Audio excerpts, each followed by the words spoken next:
Assalamu alaikum wa rahmatullahi wa barakatuh. Chers métrologues, on continue notre cours. Donc, après avoir euh, parlé, donc après avoir dit le principal intérêt de la métrologie, et on avait parlé aussi de la terminologie dans le domaine de la métrologie, on va parler dans ce cours-là sur d'un rappel statistique, Je vous dis une chose très essentielle, c'est que la métrologie repose sur deux choses essentielles. Premièrement, c'est la connaissance et la maîtrise des statistiques. Et la deuxième chose, c'est la connaissance parfaite du phénomène physique qu'on mesure. Donc, euh, donc, on commence déjà le cours. Donc, le rappel statistique, donc la probabilité.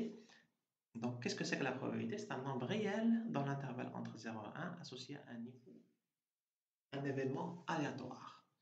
Donc, qu'est-ce que c'est qu'un événement aléatoire? Un, éve- un- donc, une variable aléatoire associée à un événement aléatoire pouvant prendre n'importe quelle valeur d'un ensemble déterminé de valeurs à laquelle est associée une loi de probabilité.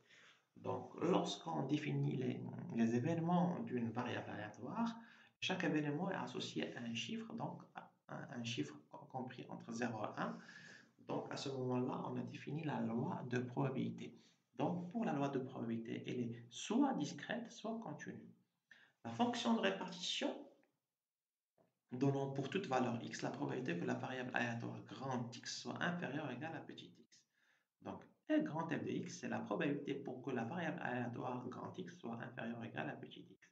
Donc, cette fonction, c'est dans le cas discret. Dans le cas continu, c'est l'intégrale entre moins l'infini l'intégrale de moins l'infini à petit x de f de x de dx. Lorsque grand X est égal à x, à petit x. Donc, à ce moment-là, on définit la probabilité pour que l'événement soit égal à petit x. Donc, la fonction densité de probabilité dans le cas continu, pour une variable aléatoire continue, c'est la dérivée de la fonction de répartition.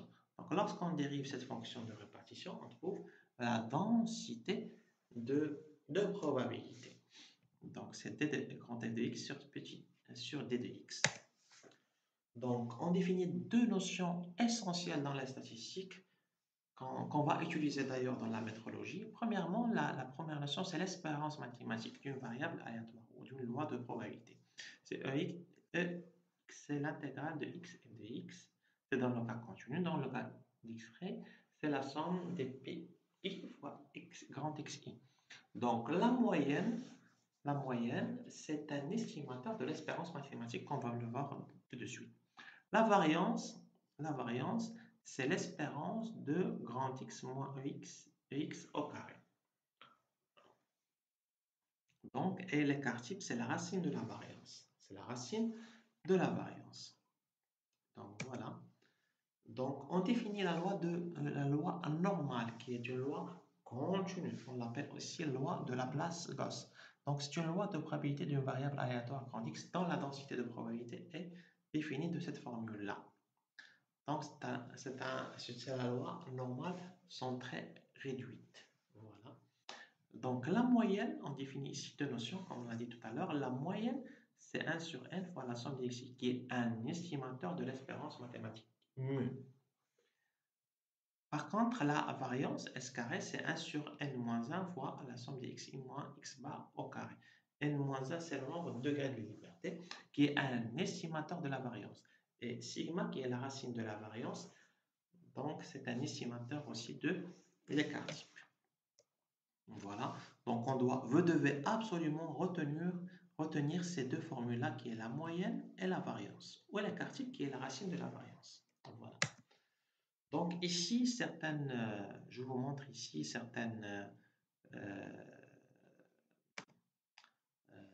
ici on voit des graphiques de la loi normale. Donc vous voyez la loi normale avec l'espérance mathématique qui est la moyenne. Donc la moyenne ici, et le sigma qui est l'écart type. Lorsque l'intervalle est compris entre un seul écart type, moins sigma et plus sigma, on trouve que la la surface est presque 68%. Donc 68% des valeurs de la variable aléatoire est compris ici lorsque l'intervalle est compris entre moins sigma et plus sigma. Lorsque l'intervalle est compris entre 3 sigma, moins 3 sigma et plus 3 sigma, nous avons 99,7% des valeurs de la variable aléatoire est compris entre ces deux intervalles. Et lorsque moins de sigma et plus sigma, nous avons 95%. Donc la population, c'est la totalité des individus pris en considération. L'effectif, c'est le nombre d'apparitions d'un type donné, événement ou nombre d'observations appartenant à une classe spécifiée. Donc l'effectif est utilisé. L'estimateur statistique est utilisé pour estimer un paramètre dans la population. C'est dans ce cas-là, donc ici c'est un estimateur de la moyenne et c'est là c'est un estimateur de la variance. Mais ici c'est la variance de la moyenne. Donc la variance de la moyenne qui est l'incertitude type A, c'est la variance divisée sur n. Donc qui reprend cette formule-là. Donc la moyenne arithmétique des observations. Donc lorsque je donne un exemple ici, nous avons par exemple, on va travailler sur des jours. Et chaque jour, on va faire 10 mesures et on va calculer la moyenne. Donc la répartition, la variance de la moyenne de chaque jour sur les 2 jours, elle est estimée de cette manière-là. Et c'est l'écart type A. C'est l'incertitude de type A. Donc lorsqu'il s'agit de deux variables qui sont dépendantes, deux variables dépendantes, par exemple y et z, on définit ici la covariance, c'est-à-dire la dépendance entre y et z. C'est la formule-là. Dans le cas continu, elle est de cette manière. Dans le cas discret, elle est définie de cette manière. Donc voilà, donc c'est la dépendance. La covariance veut dire c'est la dépendance entre y et z, les deux variables. On définit ici le coefficient de corrélation. C'est la variance divisée par l'écart type de y et l'écart type de z, sigma y et sigma z. Donc voilà, donc l'estimation c'est à travers donc le coefficient de corrélation c'est un chiffre qui est compris entre moins 1 et 1 et elle est égale à 0 lorsque les deux variables sont indépendantes. Donc on va utiliser le coefficient de corrélation dans la fonction de propagation des incertitudes selon le GOM qui va définir la fonction de propagation. Il va utiliser le coefficient de corrélation. Le coefficient de corrélation, donc qui est la variance, la covariance divisée par le sigma de chaque variable. Voilà. On va parler de la loi de Student qui prend cette formule-là. Donc, pour parler de l'intervalle de confiance, principalement, on va utiliser la loi de Student pour trouver l'incertitude élargie, ou bien le coefficient avec lequel je dois multiplier l'incertitude composée pour trouver l'incertitude élargie. Donc, comme T1 et T2 sont deux fonctions des valeurs observées, telles que θ étant le paramètre de population à estimer, la probabilité pour que la population soit comprise entre T1 et T2 soit au moins égale à 1 moins alpha. Donc, c'est l'intervalle de confiance. C'est ça l'intervalle de confiance. Donc, on va dire quel est l'intervalle. On va dire quel est l'intervalle qui va nous permettre d'avoir cette probabilité. Lorsque, par exemple, alpha égale à 0,05, donc pour avoir une probabilité de 95%. 1 moins 0,05, c'est 0,95, c'est-à-dire 95%.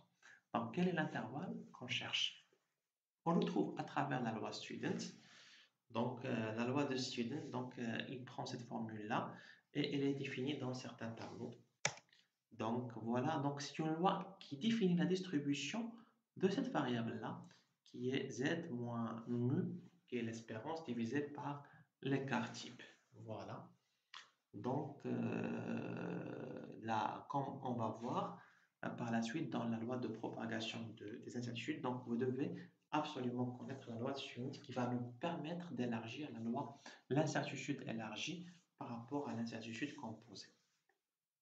Donc, je rappelle ici que l'estimation de l'écart type de la moyenne, c'est l'écart type divisé par la racine de n. Donc voilà, avec n-1, c'est le nombre de degrés de liberté, c'est le mu. Donc voilà.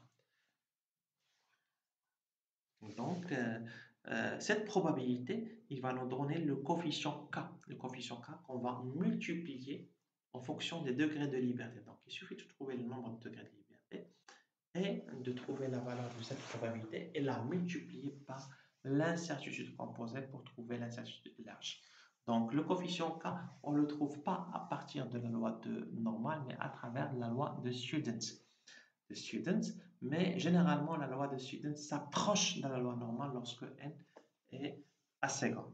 Et sur cela, je vous remercie. On va entamer dans le prochain cours directement la loi, bien la méthode de calcul des incertitudes à travers la loi de Gamm.